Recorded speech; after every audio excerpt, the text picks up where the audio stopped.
দেখো এইটার মানেটা কি, এটার মানেটা হচ্ছে 2 ভাগের 1 ভাগ। আমরা যদি ভগ্নাংশ পড়ে থাকি বা একটু হলেও জানি বা আমরা ছোটবেলা তো পড়েছি, কি বলে এটাকে, এটা বলে 2 ভাগের 1 ভাগ। যদি আমরা বলি যে এই রকম বলি তাহলে এটা 4 ভাগের 3 ভাগ। কেউ যদি আবার বলে যে স্যার তাহলে এটা কি, এটাকে আমরা যদি পূর্ণতে ভাঙি তাহলে 2 পূর্ণ 1/2 আসবে।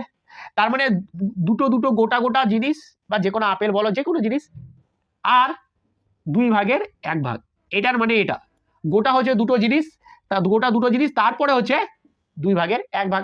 কিন্তু আমি যদি জিরোটাকে নিচে নিয়ে এরকম করে লিখি তাহলে কিভাবে সম্ভব বা কিভাবে আমি পসিবল যে কি এটা কি পসিবল যে 0 ভাগের মধ্যে 3 ভাগ নাই কোনো কিছু তার আবার তুমি 3 ভাগ দিবে, এটা কি সম্ভব? এটা কোনোদিনই সম্ভব না। এটা কিন্তু একটা অসম্ভব ঘটনা যে হ্যাঁ তোমার কাছে কিছু নেই বা এটা 0, সেখান থেকে তুমি আবার বলছো যে কি তাকে 3 ভাগ 2 ভাগ বা 1 ভাগ যে ভাগে বলা যাবে কেন তুমি দেবে, তাহলে এটা কিন্তু একদম একদম অসম্ভব বা এটা হতে পারে না।